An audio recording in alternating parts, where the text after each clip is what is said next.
Hey, everybody. Welcome to the next session. I hope you enjoyed the last one. I know we're going fast paced, fast paced, fast paced. Not even enough time to go to the bathroom, but you know what? All of these are rewatchable. You guys, with your pass, you can come watch these all the time. You can go ahead and have your team watch them if they register, right? All of this is available to you as part of the registration, all in, right, the giving aspects for the Rural Tech Fund. But with that being said, we have another great session in our leadership track here for all of you. We are going to be having actually Patty Grimm and Michelle McBain come on to talk about the thriving in a transformative world, the 4 R's every MSP and tech leader must master. I'm really excited for this one, especially with the presence that they've all building on LinkedIn and really helping out our channel. And honestly, I didn't do too much investigation into this talk because I want to be like you guys. I want to sit back. I want to learn. I want to engage in chat and just have fun with it. So, with that being said, I'm going to go ahead and bring both of our speakers on stage. Hello, Shell and Hello. Patty. Hello, Kyle. Hi, everyone. Hey. So, with that being said, ladies, this is all you. I'm hopping off stage to go back and watch. Okay, Awesome. great. And let me know, Kyle, if you all can see our presentation, because I just loaded it as a PDF, but oh, there we go. Perfect. So we're really excited. And let me just make sure I can progress the slides accordingly. Let's see. So this is going to be a hold on to your hat, rock and roll session. Pace, get out your pens, get ready to rock. Absolutely. So I'm delighted to be joined with my dear friend, Patty Grimm, CEO and founder of Advantage Consulting and Training. And my name is Michelle Raguse McBain. Patty, would you like to just introduce yourself before we kick it off? Sure. I'm Patty Grimm. I'm located in North Dallas, out in the sticks, where my neighbors are longhorn steers, cows, chickens, goats, all kinds of things. So I'm out in the sticks. I love it. And I am in sunny Florida. So we have some palm trees floating in the air. And I don't have a lot of animals around me except for the alligators, but I have a lot in my house. So we'll make up for it there. Perfect. Okay, so let's put that slide deck up and let's get started. So, as we go through, I just want to take you quickly through our agenda. Obviously, we're going to talk a little bit about leading in turbulent and uncertain times. I think we're all living through that right now. Anybody who has money in the stock market might be feeling a little bit of agita. Recurring revenue and how we're going to focus on that. Really, the importance for a lot of managed service providers and a lot of vendors these days is how do you get stickier with your customers? And then really reimagining the retention of your customers, your employees, and the relationships with your vendors, your distributors, and other counterparts. How can you help differentiate that and put it in a place where you both become mutually successful?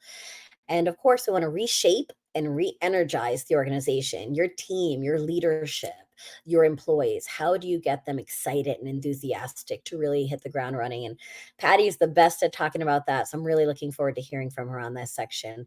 And then finally, results, right? How do we create measurable, data driven indicators and hit, meet, and exceed those? So let's get started. So the name of our presentation is very simple. The 4 R's every MSP and tech leader must master. And why do we choose that name? Really is because these are the foundational pillars that everybody listening can help utilize to have a high performing, scalable, and profitable technology business. Whether you're an MSP or an MSSP, or whether you're leading a channel program or scaling as a technology vendor, these are going to help you in your day-to-day lives, really help enhance your goals and align on making sure that your whole team is in the same boat, swimming in the same direction, if you will. And so one thing I want to ask everyone, if you could drop into the chat window, we're going to be interactive and seeing that is, what is your role? Again, whether you're a vendor or a partner or a customer, we're all kind of going through this together. But even within those roles, maybe you're the founder and president of the company, perhaps you're a sales leader or technical leaders out there, or support staff and technical specialists. So we want to make sure that we understand who's listening so that we can talk to you directly. Thank you all for dropping those into the chat. So one thing is, really the greatest danger in times of turbulence is not the turbulence. it's to act with yesterday's logic. There's a great quote that many of you have heard, which is the front windshield is bigger than the rear view mirror for a reason, because your goal in life is really to look forward and not backward. I touched upon some of those challenging things that are happening, but I say in 20 years that I've been in the technology channel, and a bit longer for Patty, the only thing constant in technology is change. And so we've always had to learn to adapt and evolve and move forward from there. But I do think that one of the most important things that we can do as the people is really to understand, how do we take and assess the situation of the cards we've been dealt and really manage that accordingly. Patty, do you have anything you'd like to add to that? It's sort of, there's an old saying that says, if you always do what you've always done, you'll always get what you always got. And that will not get you where you need to go, right? You can't drive your car looking in the rearview mirror. And there's only one way to coast, and that's called downhill. So we have to take proactive actions to lead in these turbulent times and focus on those 4 R's that Michelle talked about. So if you really think about it, if you think about what's happened in the last 4 or 5 or 6 years, even in the last 2 years, think about all the changes that are happening. There's all these waves of change that are happening that are telling all of us and sending us signals almost daily of how we need to change the way we do our business. The economic instability that Michelle mentioned, new customer demands, new changing technology, adopting AI. It sounds like the speed of business is getting faster and faster. And I know every time I get a notice on my iPhone that I need to update my iPhone, I'm like, no, I'm not ready for that. But all of these things are the economy, the climate. We're dealing with a multi-generation workforce of 5 generations in our workforce at the same time. So these are all the forces for change. But what's trying to hold that change back? It's status quo. It's our comfort zone. It's the way we've always done things. Why do I need to change? And it's really us. But we're not going to beat those waves of change, because leading today is like leading in permanent white water. I used to do a lot of whitewater rafting. It goes from 1 to 5. And obviously, 1's low and 5 is high. And the thing about whitewater rafting, it's exciting. It's scary as hell, excuse me. It's challenging. Your adrenaline gets up. You successfully navigate through that one big 4-level rapid. You calmly find down, you celebrate, you high five, and then you hear the next rapid coming. And oh, by the way, it's a 5. Mm. So we're leading in this turbulent white water. So we need to think about, how do we manage successfully in this event, focusing on these 3 R's. And so think about that as we go through this process. And it's really about embracing change in the workplace. When you look at the word change in Chinese, it's a combination of danger and opportunity. The 2 Chinese symbols equal danger and opportunity. So it's about embracing these changes, not trying to fight them. It's about learning them, learning from them, and bringing things you did in the past forward to the future, but adding a whole new set of skill sets that we'll talk about today. So it really is about thinking about change as an opportunity, not as a threat and not as danger.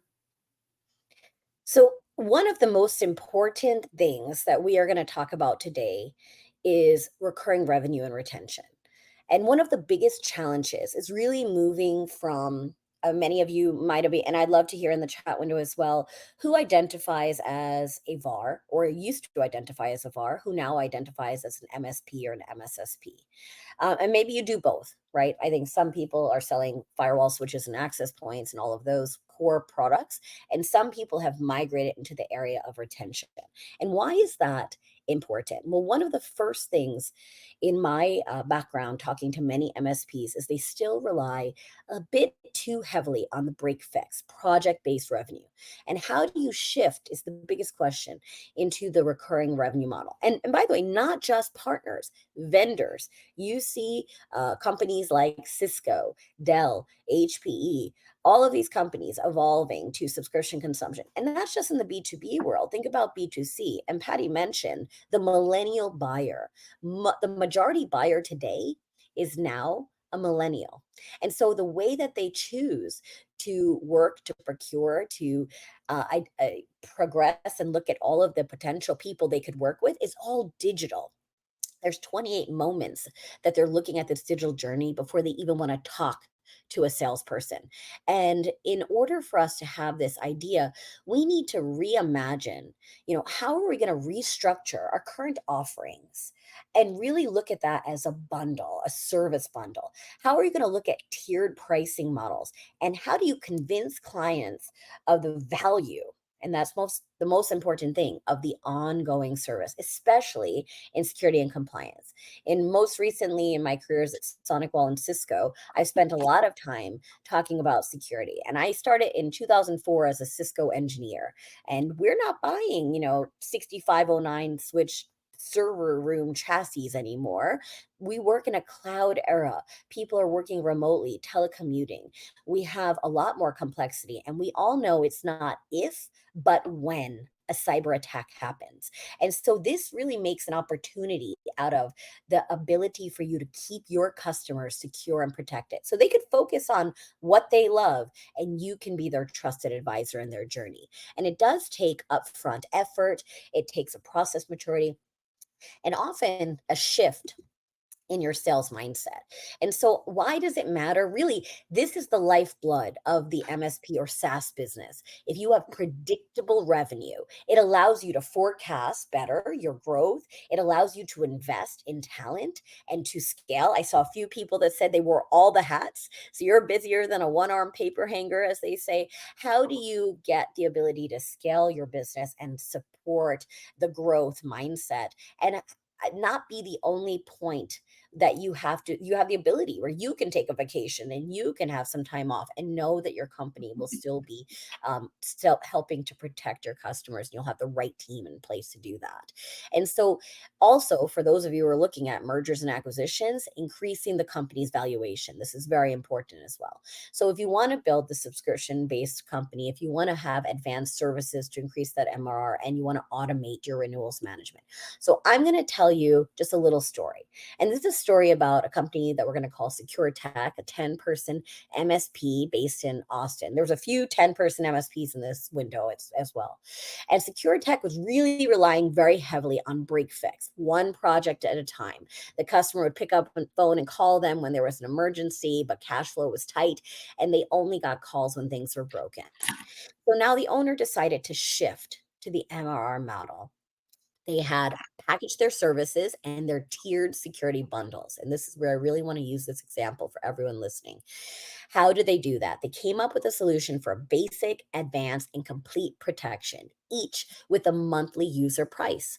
The good, better, best, right? The old adage on that. You see it at the gym. Everybody knows that you have this opportunity. You can do this in your own business. So this 24/7 monitoring and management, they had endpoint protection and patching, email security and phishing, et cetera, so on. I'm not going to read it all for you. You can get the slide deck if you like it.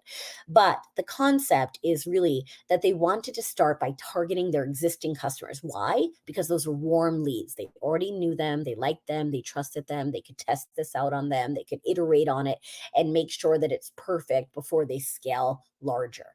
And they were able to show the value of the proactive protection versus costly downtime. And let's use a real life example. So, one law firm had a ransomware scare that nearly cost them all of their client data. What is their client data worth? What is the protection? What is their value of their brand as a trusted advisor worth? So they translated this into an advanced protection plan for $75 per user per month, less than the cost of an hour lost to productivity. And the firm signed a 3-year agreement for 25 users. What did that translate to? Within 12 months, they had 70% of their customers on monthly contracts. MRR grew from $0 to $38,000 per month. And the stable income allowed this company to hire new techs and automate and scale more confidently. So, what's the key takeaway here is that by creating recurring revenue and productizing their services, much of which they were already doing for free, they were educating their clients on risk, they were offering clear outcomes driven bundles, and they're solving business problems in security, compliance, and uptime. I'd say that's a win for everybody. And I love the example because it always reminds me of a pirate, AAR, right? RRR, right? It's about annual recurring revenue and creating that model where the last organization I worked for, we actually went to a model for all of us on the leadership team that half of our salary, half of our bonus was based on annual recurring revenue. Think about it. We were going to make the shift to SaaS and to software as a service come heck or high water. So the next thing we think about is really think about how do you reimagine your customer's experience? This is so important because your recurring customers are the ones that are going to pay the bills that you can take that service and package it together and create that amazing annual recurring revenue. Customers who are happy, who like you, will renew faster. They'll buy those package services and pay a monthly fee. They will refer their friends. When their friend calls and said, who do I look to for my cybersecurity? Who do I look for to this? They're going to use you because it creates that. It's 7 to 8 times easier to make a happy customer that you already have than it is to go out and find a new customer. And it creates that stability. An unhappy customer will tell maybe 10 people about a good experience, or a happy customer. An unhappy customer can tell thousands in seconds and ruin your business. So key strategies is reinventing your work processes to align to your customers' business rhythm, not ours. It's turning the bottle and turning things upside down and creating a culture where everybody focuses on what is best for the customer. Because we know if we keep our customers happy, they'll buy more, they'll buy new products, they'll refer their friends, all those wonderful kind of things. So it's really making that shift to being totally customer focused. And here's a classic example. So Heinz ketchup has been around for more than 100 years. Someone at Heinz ketchup, remember the old glass bottle with the little neck on top and the little white top, and you try and get the ketchup out and you tap the bottle on the side and you stuck a knife in it and all the ketchup goes all over your French fries and all over your shirt in a business meeting. So now you're covered in ketchup in front of a customer. Somebody brilliantly at Heinz thought, let's think about the customer's experience. Let's turn the bottle upside down. Let's make it more even so it comes out more easily. Not only did Heinz change the way ketchup was done, they changed the entire industry because now you see mustard bottles upside down, mayonnaise bottles upside down. You see all these different kinds of products that they have literally changed the industry because they thought from the customer's experience. So think about how you can do that as a company, as an individual, to truly focus on the customer, right? You probably want to throw that ketchup bottle away. So let's go to the next slide. So how can you realign your business to your customer's experience? It really took in my last organization I worked at, where we literally measured and went out and interviewed customers and tell us, what is your buying cycle?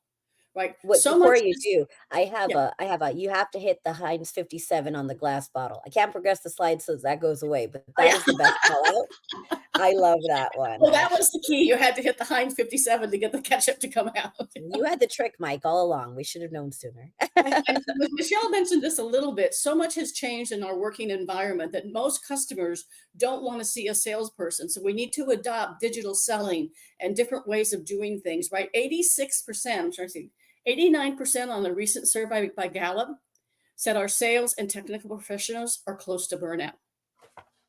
Right? Customers are saying they don't want to see a rep until very end of the sales cycle. So how do we adapt digital selling, new selling models? How do we work together as a whole team? 71% of BDMs say they're not happy with the technology they've purchased. They're not seeing the full value. We need to help our people see that full value. And every time we go in to make a sale to a customer, there are 4 to 6 people involved in that buying decision. So all of these sales realities say we need to think differently about how we engage with our customers. How do we reimagine our customers' experience? And we start with mapping out their process. What do they think about when they need to buy a new technology solution? They need to reach out to a partner. They need to reach out to an organization. They recognize they have a problem, and so they create some awareness. Then they're on their own. They're going to go create clarity and explore, and they're going to do their searching on the internet. They're going to talk to their friends. They're going to evaluate and maybe select 2 or 3 vendors or partners to talk to. Then they need to figure out how to implement.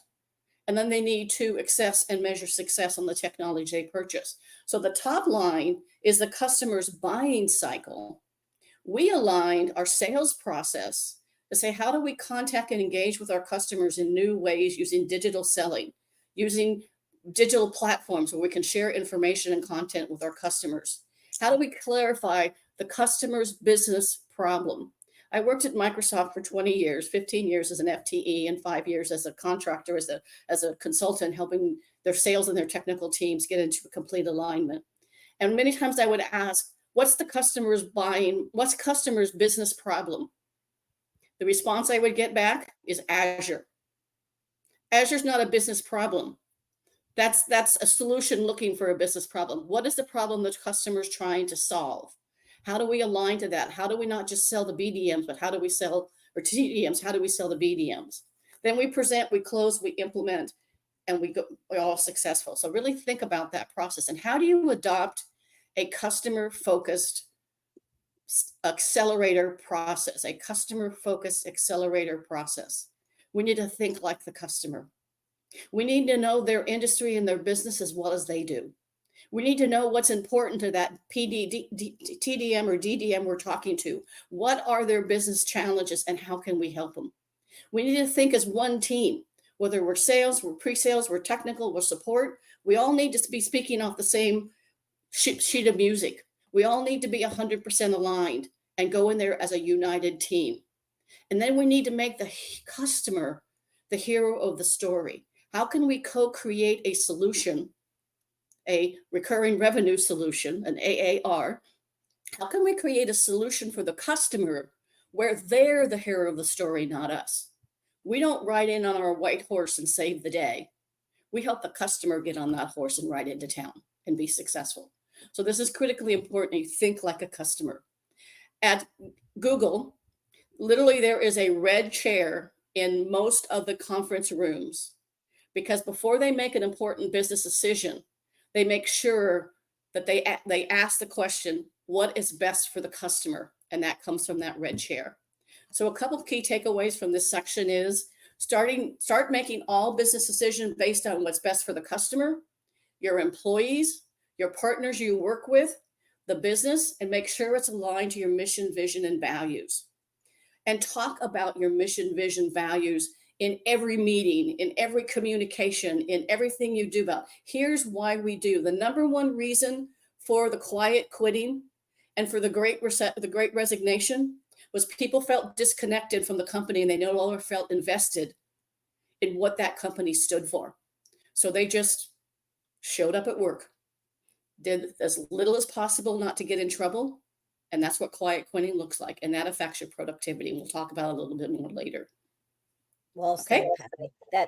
That's the perfect segue, because I think also we have the issue of retention. You mentioned quiet quitting in your employees. We now live in a very uncertain job market with layoffs happening every day, with people having the choice of where they can work and when they can work. Now that with remote work being more optional for many companies, and then also a return to work happening simultaneously, but not just your employees, your customers. The choice that customers have is overwhelming. Like the choice that partners have is overwhelming. If I look at cybersecurity vendors for you all alone, there's 6,500 of them. That's a lot of choice. If you look at your customers, they too have an overwhelming amount of choice, noise, and clutter. So, what differentiates you? What helps with increased competition so that your clients can easily be sticky with you and not want to switch providers if we're not delivering measurable value or key differentiators, people will look elsewhere, whether you're a vendor, whether you're a partner, anything in between. You want to stay sticky. You want to have that added value, that special je ne sais quoi. You want to manage expectations and your SLAs, and you want to prevent churn due to unmanaged service issues or lack of communication, right? Sometimes the biggest problem people have is not that you are doing everything you need to, but they don't know what they're paying for. They don't know the value that they're getting from that, right? And so what is very important here is it costs five times more to acquire a new customer than to retain an existing one. And high retention means higher lifetime value and better profit margins for the sake of your entire journey with them. And of course, we know word of mouth. Patty mentioned it, you know, People buy from people they like, know, and trust. Investing in those relationships while digital is becoming the norm, once you get somebody, you want to keep them for the entire life of their journey. And you want to make sure that you're investing in that relationship together. So, how do you do that? Some key strategies can be providing quarterly business reviews and a check in, using NPS or CSAT scores to identify risk or loyalty within this relationship, and delivering measurable outcomes. So, let me tell you another story. And this story is about a company we're going to call Next Wave IT Solutions. It's a mid-size MSP in Ohio serving legal, finance, and healthcare. While they have a steady client base, NextWave struggled with customer churn about every 12 to 18 months. Clients didn't see the value of their services and they were offered swayed by cheaper competitors. Drop it in the comment if that's your problem as well. You have people that don't deliver the value, the quality, the robust services that you offer, but they have a cheaper price tag. Sometimes you get what you pay for. And the problem is you need to be able to showcase the value that you are providing this customer, or they won't know that there's a difference. So the MSP implemented these QBRs and they restructured its service delivery around strategic alignment, not just technical support.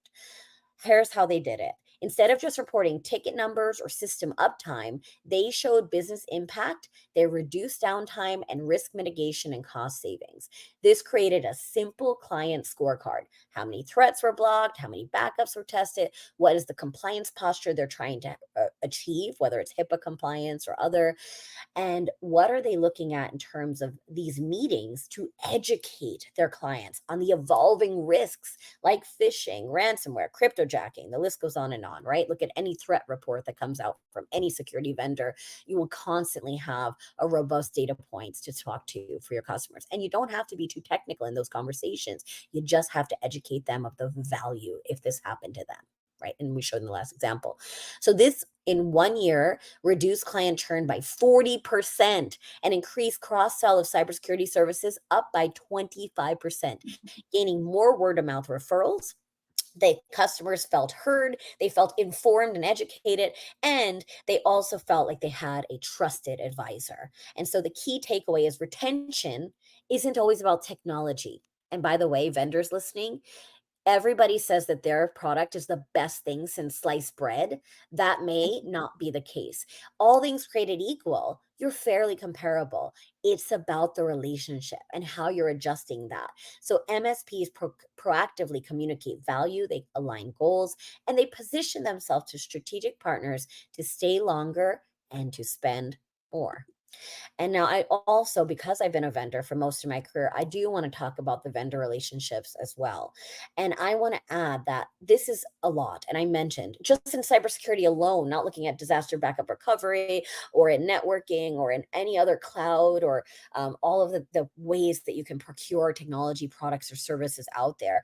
MSPs are juggling dozens of vendor relationships. That's in addition to the dozens of customers you have, or hundreds of dozens you might have, and then the lack of support that you may receive from vendors, whether it's a lack of support in training, clear margin paths, the same time customers are demanding more personalized and strategic relationships, you're getting less and less support from the vendors you work with. So here's the pain points, right? In this, you want to navigate all these overlapping tools and tech stacks. You want to simplify your stack. You want to keep up with vendor programs, their changes and their certifications so that you're best in class, but you don't want too many of them to be burdensome. And you also want to build trust across both upstream with your vendors and downstream with your clients. So I'm going to give you another why it matters. And that is really very important because this is going to directly impact your revenue. Okay. And that's the most important thing that's going to keep your lights on, keep your customers coming, keep your employees paid and on time and working so you can rest easier in your goals. And you want to have strong vendor, distributor, and client relationships because this is all crucial for your growth in this channel driven world.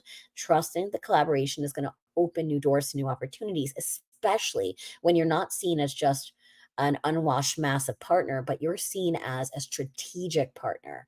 And in order to do that, you really need to invest a little bit in narrowing your stack, as I mentioned, there was a company I worked with at Sonic Wall who had about 46 vendors in their stack. What did that mean from them? They were not getting any real discounts. They were not getting any real MDFs. Their engineers had to be certified on all of these different products, which was cumbersome and it was very challenging. So they had a lot of M&A. They needed to solidify and unify that process. And what they ended up doing, let's give an example in this. Elevate Tech was a growth managed service provider in Denver, and they really wanted to grow, but they had plateaued. They resold various solutions, email security, backup, endpoint protection. Some of you in the audience might be nodding and raising your hand because you do the same thing, but they weren't seeing significant rebates or MDF support or product discounts or more. And worse, vendor reps were they were not bringing them into key opportunities.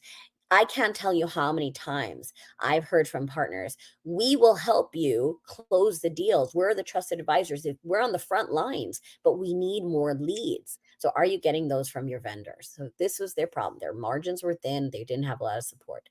The CEO realized that they were treating their vendors like order takers and not partners. And in order to change that, they created a vendor engagement strategy. They had technical enablement and certifications that they got their engineers and their product tech specialists unified on. They had joint business planning meetings so that they could co-sell, co-brand, co-market, and co-develop together. They were able to maximize market development funds. I'm going to tell you out there, at Cisco, we had 8% utilization of the market development funds offered to our clients. 8. At Sonic Wall, we moved from having proposal-based market development funds to accrued-based market development funds, and still you struggle to use it. So if you have a vendor that's offering you MDF, use that money. Take their money. Use it for your good and your growth. Do not let it sit on the table and make that, the results were they got 400K in net new revenue, 12 months from co-selling. They earned the gold status, which got them better discounts, better rebate, better MDF. They built relationships with vendor reps, and they now have opportunities that are sent directly to them because they're perceived as a strategic partner. And they get faster response time on better pricing and quotes because relationships matter. So what's your key takeaway here? When MSPs stop treating vendors like suppliers and start acting like strategic partners with the ones that matter most to you, that are also investing the most in you, then it's a reciprocal relationship where you're going to elevate together. And that's going to unlock deeper support, higher profitability, and a more differentiated competitor edge. Back to you, Patty. So I'm going to talk about reshaping your leadership and re-energizing your people. As I said before, the major cause of quiet quitting and the great resignation and even the challenges we're facing today is that employee engagement is at an all-time low at 31%. Employee engagement is something that's really critical to your business productivity. I'm not going to talk through all the things on the slide, but in essence, 59% of the people that say are working today say are literally quiet quitting. They come into the office, they log onto their computer if they're in the office now. If they're remote, they log onto their computer and they just do the bare minimum of the job. They're not giving that extra effort that's your productivity. So you have to reshape your leaders to go from being good managers to being great leaders and coaches. You need to train and educate your leaders not to be like this guy, right? He's a little old school, but he's got great leadership qualities. We need to rethink our leadership and our leadership model now, because with 5 generations of workers, you got to manage people differently, from your baby boomers that are still hanging on and working to your Generation Z that is just coming into the workplace. You've got to think about, how do I offer my people personalized ability to manage their people differently? And I want you to think about the worst manager you ever worked for. What did they do? How they make you feel, and how did it affect your productivity? I developed these 4 Ps probably about 20 years ago when I was at Microsoft, and I had a very, very abusive boss. I will not use the person's name, but a very abusive boss that would scream and shout and yell at you and cuss at you in meetings, in front of people, in front of customers, in a sales call. Because if you think about it, when somebody treats you poorly, like the caveman managers of the old days, think about the impact, because how you treat your people directly impacts the productivity, their performance. Those 59% that are sitting there on their tails, quietly quitting every day, are costing you money Your employee turnover can cost you up to 150% of that person's salary by the time you add in the salary cost of people interviewing, the recruitment costs, getting them on board, getting them up to speed. If you lose a seller who has a 500,000, a $1 million quota, that quota is at risk. You're not going to make your number. So how you treat your people directly impacts how they perform with each other and your customers, directly impacts their productivity, and it's going to hit your profitability and your bottom line. So we have to rethink that leadership model. I'm going to go quickly because we're running short on time. We have so much we want to tell you about. So I'm going to blast through a few slides, but think about it. The new leadership model is leaders who are authentic and genuine, who focus on a vision for the future and share and communicate that vision with compassion and do it frequently. They balance the EQ and the IQ, and they probably lean more to the EQ, which is about building relationships, knowing yourself, knowing others, leading people the way they want to be led. You remember the golden rule? Treat people the way they want to be treated. Well, there's something called the platinum rule. Treat people the way they want to be treated. Treat people the way they want to be treated. And it really starts with getting moving from a fixed mindset that somebody is in this particular spot, they have a certain set of skills, to looking at a growth mindset that people have the opportunity to grow. With a fixed mindset, you see challenges as danger. With a growth mindset, you see challenge as opportunity. Look at all the new jobs that are going to come out as a result of AI. I remember sitting in a big meeting with 35,000 people at Microsoft and Bill Gates talking about cloud. And he's saying, remember back a couple of years ago when the internet first came out, you said you'd never buy anything on the internet? How many times does Amazon stop at your door every day? Right? So it's having that, creating that continuous feedback. I remember, I'll never buy. Here's a box. Just came from Amazon. So be the leader that you wish you had, right? And I learned a long time ago, it's not what you do with people, it's not what you say, it's how you treat them that makes the difference. So a couple quick more slides, I'll go through this quickly, and really think about how do we re-energize our people? How do we get them bought back into the company? Next slide. So there's some creative ways. We'll make this deck available on PDF after the event. Do some things like do some executive job sharing. At Disney, in middle of July, in Florida and in California, every executive has to go stand in the parking lot and direct traffic for a week to understand what it's like to walk in that person's shoes. Create an innovative session, a team building session to get everybody realigned. Create a fun and interesting recognition program. One CEO I interviewed for my second book that I'm in process of writing has a thing called The Rock. She has a recognition program that everybody votes who was the best customer focused employee of the month. And that person gets a life-size stand of Dwayne The Rock Johnson in their desk, in their computer. So next slide, Pete. Next slide, please. So you can engage in some interesting ways, get them involved in fixing business problem, get them involved in doing things, as the executive team, as the management team, create 5 top challenges, put together a team, ask them to fix it and ask them to implement it. So a couple more quick things, and we only have a couple minutes. Key takeaway, practice head, heart, and gut leadership. Manage your business with your head, manage your people with your heart, and understand being a leader takes guts. As Richard Branson said, your customers are not your most important assets. It's your people. If you take care of your people, they'll take care of your customers. I love that. And, for me, this all boils down to the results, right? The proof is in the pudding. We can talk and talk, but if we're not walking the walk, it doesn't matter, right, Patty? So how do we provide those measuring values?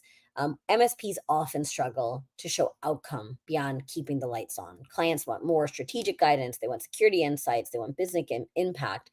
They want to translate technical metrics into the business outcomes, but there's a division in language, like a language barrier sometimes that occurs. And they want to track and communicate performance and KPIs and scale reporting across multiple clients. Why does it matter? Because leaders are judged on outcomes, whether it's customer satisfaction, sales growth, or technical performance. The proof is in the pudding. So you have to set your clear KPIs across revenue, margins, and service delivery. You have to leverage dashboards and reporting for data-driven decisions. And you have to celebrate wins and optimize where performance lags. Sometimes having toxic people in your company is like a cancer or an energy vampire in your company as well. You need to make sure that you are being the leader that you want your people to be for those customers and that they're reciprocating in kind. So here's another challenge. Brightlink had loyal clients, but growth was stalling. During their renewal conversations, clients would say, "We know you're doing something, our systems are working, but what are we actually paying for?" The MSP realized they were struggling to show beyond uptime and tickets close what they were doing, like beyond this technical wins into meaningful business value. So here's how they turned it around with three key changes. One, they translated technical data into business value. They replaced raw metrics with insights. For example, instead of 178 patches were applied, they said we reduced your risk exposure by 47% this quarter, meaning fewer potential compliance violations. And they reframed 30 threats blocked into this represents 12 hours of avoidable downtime and about $9,000 in lost productivity. They automated their dashboards using tools like LionGuard and BrightGauge. They created custom client facing dashboards with real time data, color coded health indicators, and business focused KPIs like your security posture score, response time versus SLA. And your clients could now understand in English without tech jargon what they were actually receiving in real value. And the quarterly strategic business reviews, I'm going to double click on that again. It helped them avoid risks, mitigated user trends. They were have alignment in their meetings, and their roadmaps really helped them prepare for the conversations. And so the results were the scores jumped 40% in 1 year, retention rose to 96%, and the outcomes like compliance readiness and loss prevention meant that even the CFO started showing up at the QBRs. Sorry, Kyle, can you drop that real quick so I can just progress the slide? We're at the finish line, and I like to finish strong. So they live happily ever after, right? That's what we want you all to do. We want you to evolve from caretakers to business impact storytellers. We want you to have insight driven reporting. We want you to retain clients that grow into premium strategic brands. Sorry, if you can remove that, I can't progress whenever the pop ups happen. So, in summary, I've said this slide quite a bit, and I'm just going to finish with it now. Does anyone know why geese fly in this formation? It's very simple. The geese in the front, they flap their wings, and each one behind it does in kind, and that elevates them. They rotate so that no goose is to get the burden of all of the time. And if one of them gets hurt or sick, they go to the earth with it until it's better or until it passes because no goose is left behind. And also the geese in the back, they honk and they do that to cheer each other on. And this is what I think partnership looks like in our ecosystem. We lift each other up, we cheer each other on, and we're with each other in bad times and good because together we elevate. Patty and I want to really thank you for your time. We hope you found it valuable. We did it rapid fire. I'm from Brooklyn, she's from the country, but together we're really fast. So I appreciate you all, and we hope that you got a lot of value from our session. Please connect with us on LinkedIn. Yep. Thank you. Thank you. Thank you. Yes, that was fantastic, ladies. Thank you so much for hopping on here. We're on a tight schedule today. I really wish we could have kept that going because Q&A would have been phenomenal. Please connect with them, everybody, on LinkedIn. That's where a lot of us do chatter. With that Yep. being said, guys, we're going to take a little bit of a break. It's not going to go session to session. However, if you click the back button up here, you can actually go to booths. And I would really like you guys, go say hi to the people at Comet, go say hi to the people at Ninja One, thank them for helping get this whole platform going. And it didn't have to come out of my own pockets because we already know I'm broke enough with Empath. But with all that being said, guys, we're going to see Oh, you can I add next. one thing, We have an Kyle? amazing keynote with Jordan Silva. I can't wait for it. He blew our minds last time. And with that being said, thank Well, you one thing, again. Kyle, can I just add Yes. one thing? I really hope everybody donates to the Rural Technology Fund. I Yes. like to Yes. tell Yes. people I didn't know anybody who knew anybody who worked in technology growing up, and I'm the first in my family to went to college, the first to get an MBA, and the first to work in tech for the last 20 years. So representation matters, your contributions matter. Help somebody else find a path in technology. Donate today. And Well reach out said. to us for Q&A if you want. We can follow up on Q&A. So thank you, Kyle. You're a rock star. Yes, thank you We're all. trying. Take care, guys.